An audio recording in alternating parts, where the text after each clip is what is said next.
But he's still a little way off the little master at the top of the pile. Sachin Tendulkar made just under 16,000 runs, but did play 200 test matches. Ponting, Kallis and Dravid aren't easily separated, with Kallis just pipping the second Indian on the list by a single run. Two Sri Lankans and a pair of West Indians are next on the list, with Sangakkara, Lara and Chanderpaul all being left-handers. An impressive return for two teams that haven't always tasted success consistently.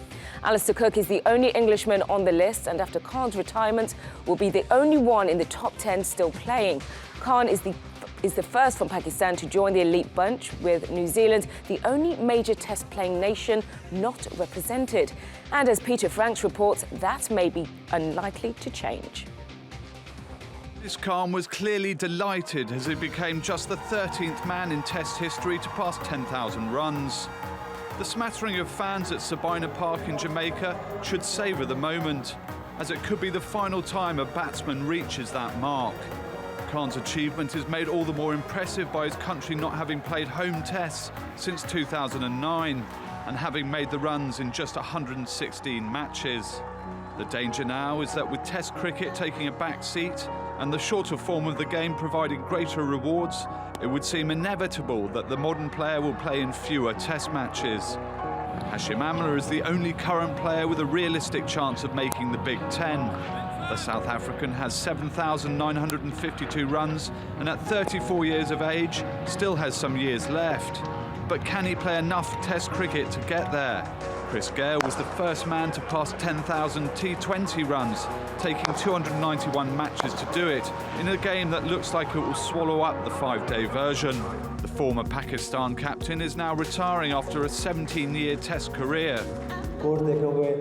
I am very happy about my retirement. I am retiring voluntarily. It was my great desire that God may give me the courage to make this announcement. I am leaving cricket today with my head high. And it's been a tremendous career where his achievements have largely flown under the radar, such as being the only man to score Test centuries in all Test-playing countries. Soon, in that retirement, he can celebrate becoming glorious number 13 in a club that will surely soon shut its doors for good. So, can it ever be done again? Well, someone who can weigh in on this for us right now is the cricket journalist and commentator, Leena Moeen Aziz. Leena, great talking to you.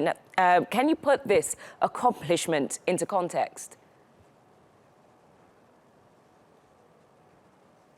Well, you know, Younis Khan has been a great servant of Pakistan cricket, and like in your report, he's just cost 10,000 runs. So, you know, before him, there were Javed Miandad and Zaheer Abbas, but they didn't play enough matches. And the type of player Younis Khan is, I mean, you know, he's not a natural like Inzamam or Yusuf or Tendulkar, but yet he's managed to do that for his country, for Pakistan. I mean, he's played some fantastic innings for his country. Just recently, he helped Pakistan win a Test match at Oval, which was a big thing for Pakistan. And just before that in Sri Lanka in Palakkali. So he's been a great servant for Pakistan cricket. He's been a grafter, essentially not a very talented player as some of the other great players, his contemporaries have been. But he's done well for his countries. He's always come to the party when the chips were down. He's been a man of crisis. He's been a good slip fielder, 135 plus catches in the slips. So that's one area where he's going to be missed also, in the slips and of course in moment of pressure and crisis. Well, you just said he wasn't a natural, but how was he so good around the world?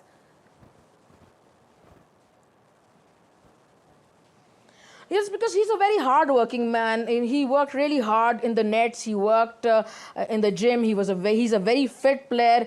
A good student of the game. He talked to former greats. He worked really hard on his game, and his technique has been simple. He hasn't tried to do something he can't. He hasn't tried to play shots that he cannot. He just stuck to the simple shots, keeping the bat straight, playing with a straight bat, and doing the simple things right. Essentially, why he's been able to achieve what he has is because of his hard work and keeping it simple and having a great work ethics and, of course, love of the game and love for his country. Okay, and of course, in your expert opinion, can you see anyone else surpassing the 10,000 test run mark? Of course, from Pakistan, I feel Azhar Ali, if he plays wrong enough and plays well, he can do it. He's around 5,000 runs, so he can do it if he plays well. And in the world, I see Smith can do it, Williamson can do it, Virat Kohli can do it, Joe Root can do it. So, and of course, Amla, as you mentioned also. So these few players I feel can do it because, in my opinion, the Test cricket still is the pinnacle of the game, as even Mike Brayley said it a few months ago. So these players are destined to do it if they play well enough and they can maintain their form. All right, Leena, thank you so much for coming on. Great talking to you.